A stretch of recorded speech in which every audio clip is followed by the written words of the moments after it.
Hi there, welcome to my video recounting my bikepacking trip along the Arizona Trail. For those of you who don't know, the Arizona Trail stretches from the border between Mexico and Arizona all the way up to the Utah-Arizona border.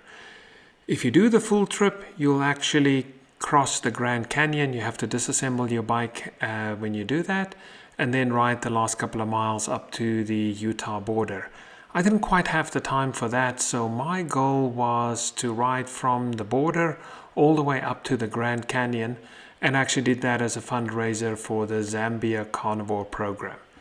Regardless, it's about 730 miles, over 60,000 feet of uphill, and a lot of ups and downs as you make your way north.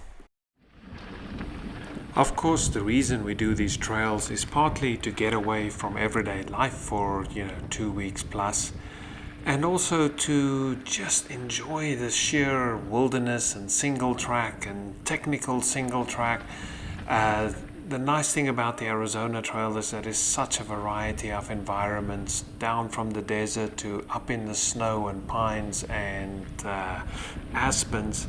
But wherever you go, there's fantastic scenery and some super sweet single track where it really puts a smile on your face no matter what.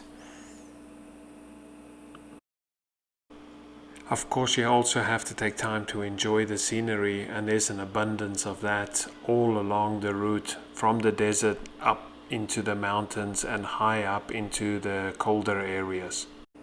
Riding a bike and armed only with a cell phone, I didn't have many opportunities to take photos of wildlife, but I did see a fair amount along the way, and among the most interesting were these wild horses just outside of Grand Canyon National Park.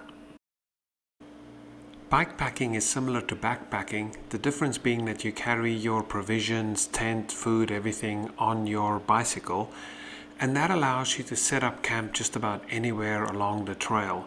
And for anyone who knows me, whether it's a regular established campsite or even a night of cowboy camping, I'm at my happiest out in the wilderness. And this trail gave me so many opportunities to camp in gorgeous areas.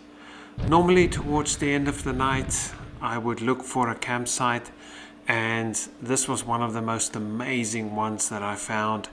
It just had views 360 degrees around, and I just couldn't get enough of it. Decided that I have to stay here, and it was one of the more memorable nights of the trip. From low points to high points, this trip is incredibly diverse. You start out in the desert in some very, very unique terrain, and at the high point over 9,000 feet, you find yourself up in the snow. Regardless, there's a lot of gates along the way. It's cattle country. Fortunately, they have put on some little ride over gate, but it's your job to find your way and possibly negotiate some rather impossible trails that are just not easy to ride on. Come off your bike every now and then and deal with the challenges along the trail. Of course, there are all kinds of spiky things all over the desert, and occasionally you even run into them. It's called Arizona acupuncture. But a much bigger problem is just the sheer heat and exhaustion, high temperatures, and at the higher elevations, actually cold temperatures and freezing mornings.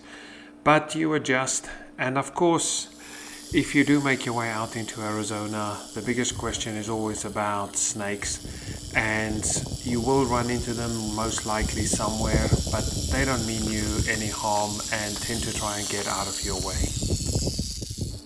Water is another challenge, a bit more so for hikers than mountain bikers, but some of the water sources along the way can be pretty dodgy, and with a mountain bike you can fortunately avoid most of them and hopefully just fill up when the water quality is better. There are also volunteers who leave water along the trail, and that can be the difference between life and death for some of the hikers, and also be very handy for mountain biking when you get through a dry spell. I did not run into any other bikepackers, but I did run into a lot of hikers on the Arizona Trail, and it was always lovely to meet up and hear their stories.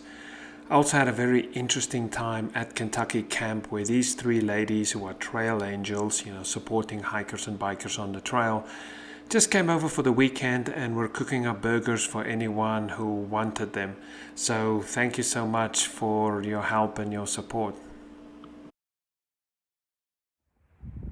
At the start of the South Kaibab Trail and the official end of the ride for me.